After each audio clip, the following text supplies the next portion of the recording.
Hi friends, ఫోటోషూట్కు Nellore బీచ్కి వచ్చాము. ఇక్కడ పొద్దున్న 6 గంటలకు అర్లీ మార్నింగ్ ఎట్లా ఉందో చూడండి. చాలా లొకేషన్ ఉంది. మత్స్యకారులు చేపలోడుగా వాడ నుంచి పట్టుకొని ఒడ్డుకు వచ్చేసారు. ఒడ్డుకొచ్చి దాళ్ళను గట్టు మీదికి తీసుకుపోవాలని చూస్తున్నారు. మనమేమో కెమెరా పట్టుకొని ఓడకాడ స్టైల్గా నిలబడినాము. అట్లా ఇట్లా చూస్తున్నాము. సముద్రం అలలను చూస్తూ ఉన్నాము.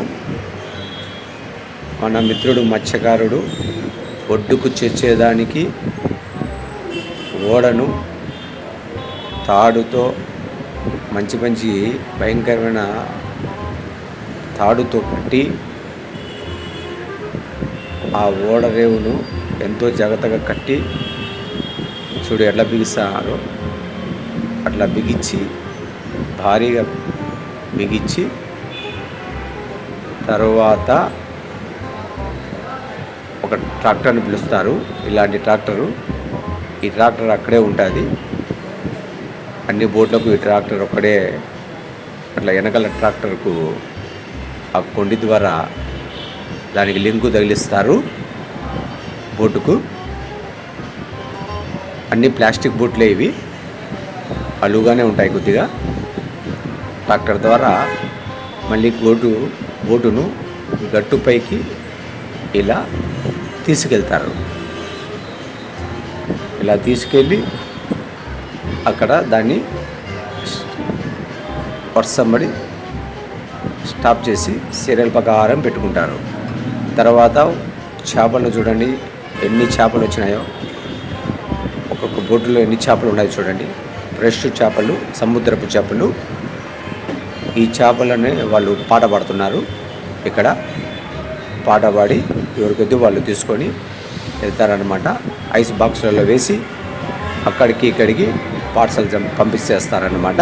చూడు చేపలు చూడండి ఎంతగా ఉన్నాయి. చూడు చేపలు చాలా చక్కగా ఉన్నాయి. చేపలు ఒరిజినల్గా చేపలు ఇవి చాలా ఫ్రెష్ చేపలు అన్నమాట. పొద్దున్నే 6 గంటలకల్లా 7 గంటల తెచ్చి పెట్టినారు. ఇక్కడ చూసారుగా బోటులో చేపలు ఎలా ఉన్నాయో. ఫుల్గా పడినాయి చేపలు 2 బోట్లకు. అది ఫ్రెండ్స్ ఈ బీచ్ కథ. ఈ బీచ్ ఇలా వచ్చి మీకందరికీ ఈ బీచ్ను చూపిస్తున్నాను. మీరు మన ఛానల్ సబ్స్క్రైబ్ చేసుకోండి, లైక్ కొట్టండి. యాడ్స్ వస్తే యాడ్స్ను కూడా చూడండి. ఓకేనా ఫ్రెండ్స్? ఇంకా ముందు షూట్ ఇంకా అయిపోలేదు. ఇక్కడ ఇప్పుడు బీచ్ నుంచి ఇక్కడ చేపల చెరువులు, టెంకాయ చెట్లు ఉంటాయన్నమాట. ఈ ఏరియాలో షూట్కు వచ్చామన్నమాట. చాలా చక్కటి వాతావరణము, వందల కొద్ది టెంకాయ చెట్లు ఉంటాయి అక్కడ. ఓకే, అక్కడ నుంచి మళ్ళీ గంగా భవానీ టెంపుల్ అంట. ఈ టెంపుల్ ఫేమస్ ఇక్కడ నెల్లూరు డిస్ట్రిక్ట్లో. ఇక్కడ కోనేరు, ఈ కోనేరు కాడ షూట్ చేస్తూ అంటారు వచ్చిన వాళ్ళందరూ. ఫోటోగ్రాఫర్స్ ఎక్కువ. కోనేరు కూడా చాలా చక్కగా బాగుంటుంది, మంచి వాతావరణము. ఈ గుడి ఫేమస్. ఇక్కడ అమ్మవారు చాలా శక్తి పవర్ఫుల్ అంట. ఓకేనా?